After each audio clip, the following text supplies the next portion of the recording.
Hey all, welcome to Parker's Reefs. In today's episode, I'm going to walk you through the steps I'm following to ensure that the iodine spike I had in my Dream Reef Tank recently does not cause me ongoing issues.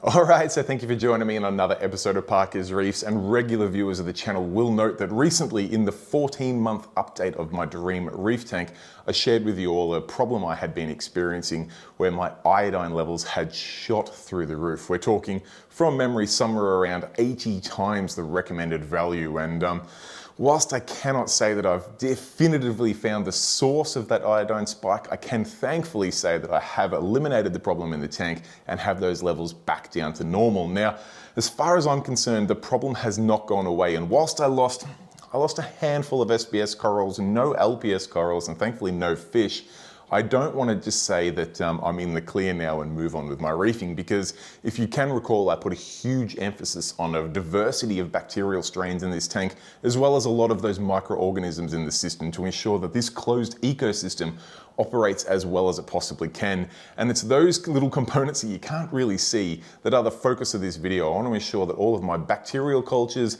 and also my microorganisms in this system are as absolutely as populated as possible, because I am fearful that when the iodine levels got that high in the tank, that could cause a bit of a invisible problem that could cause me issues in the future. So I figured let's do a video on it. I'll step you through what I'm doing to reintroduce those cultures and microorganisms into my system to ensure that it continues on with its long-term success. Let's jump into it.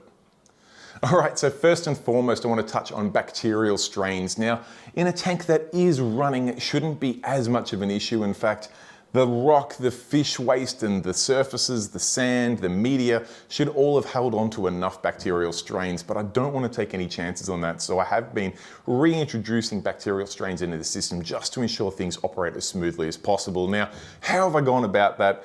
Very similar to the way I went about it in the initial setup of this tank. I'm adding some bacterias in bottles such as Dr. Tim's Eco Balance here, just to ensure that things are nice and balanced and level. I'm also adding a little bit more live rock into the sump of this system, as well as some other bacteria in bottle brands and versions, just to ensure I've got as much diversity as possible. That side of things is fairly easy because thankfully in 2022 you can actually go to your local fish shop, pick up some bacteria in a bottle, pour it in your tank with seemingly very little effect. Well, seemingly very little negative effect, only upside. And whilst it costs a little bit of money, it seems like cheap insurance to me. However, the difficulties are in those microorganisms I talked about and how I approach those. So let's jump on into that and I'll explain what my method is on getting those cultures back up as high as possible. Okay, so some tiny organisms in our system, such as feather dusters, sponges, rotifers, copepods, and brine, all rely on things like phytoplankton in our system. Phytoplanktons and other algae are the foundation of the aquatic food chain. By using energy from sunlight, they then convert dissolved inorganic nutrients such as nitrates and phosphates, as well as sulfur, into proteins, fats, and carbohydrates. Our filter feeders will then consume on things like that, and then other things will consume on them, and the chain continues up. Basically, I want to ensure that that smallest part of our food chain is well populated to ensure that everything else in the chain continues to get a good supply of food and nutrition. Now, whilst it is possible to get some dried, dead phytoplanktons, I think I've covered this in a phytoplankton video before, I much prefer a live phytoplankton. And that's because a live phytoplankton actually removes excess nutrients by actively seeking out and consuming nitrates and phosphates in your aquarium before they can contribute to nuisance algae growth. In contrast, some of the dead phytoplanktons only add to the nutrient load and start to decompose right away. So to ensure that all of those live strains are as populated as possible in my Dream Reef Tank, I've gone for the Aquatic Live Foods Micro Magic Marine. Now, I'll go through the reasons why I chose this one, but essentially it's a very diverse selection of phytos. There's 7 different types in there that have been hand selected, and it makes dosing this into your system a one-stop shop. So I'll go through the different types in there. I must admit, I'm no scientist, I don't know, but there are 7. Some of these may ring a bell to you, some of them may not. It contains 7 phytoplankton marine species. These are nano, iso, tetra, pheo, pav, dunel, keto. This is a hand-selected blend of the most nutritious live phytoplankton strains available. They're all good in their own way, however, only together do they make a complete source of essential fatty and amino acids as well as vitamins. Alright, so adding this to your system couldn't be any easier. Personally, I do it 3 to 4 times a week and I add 5 ml per 40 litres in your system. So in a 1400 litre system like this, I'm adding 175 millilitres of this at a time, and I do that 3 to 4 times a week currently. Once I'm happy that the population's up, which to be honest, I will not notice, but after say a few weeks or a couple months, I'll probably bring that down to maybe a 1 dose a week type arrangement. One other thing I should point out is that you should store this in the fridge to keep it nice and live. You want to keep it in the fridge, and every day, even if you're not using it, every morning I go out and just give it a shake, just to ensure that nothing's settling down the bottom and dying off. Keep it all suspended in that fluid and it's going to last a good couple of weeks in your fridge.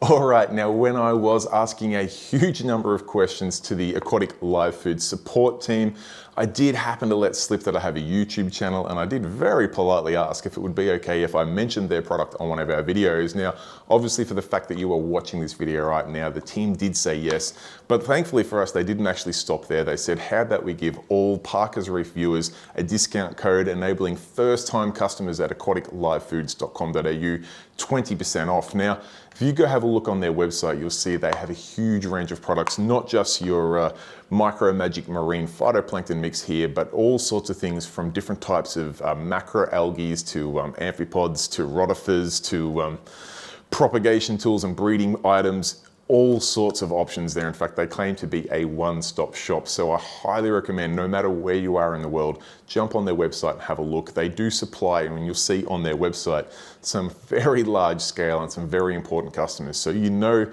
this is a serious operation. You're going to get a high quality product, and it's definitely worth taking advantage of that Parker's Reef code to get yourself a nice little discount on your first order.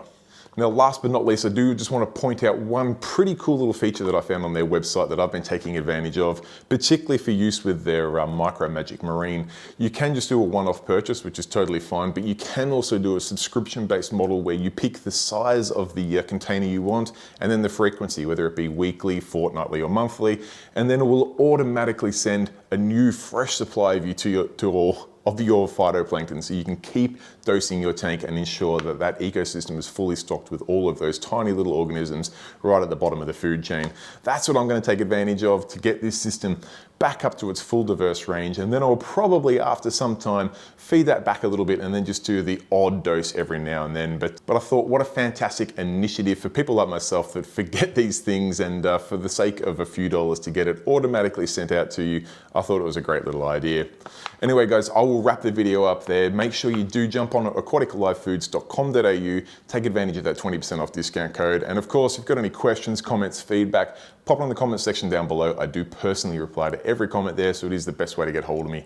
Other than that guys, till next time, stay safe, keep reefing. Cheers, bye.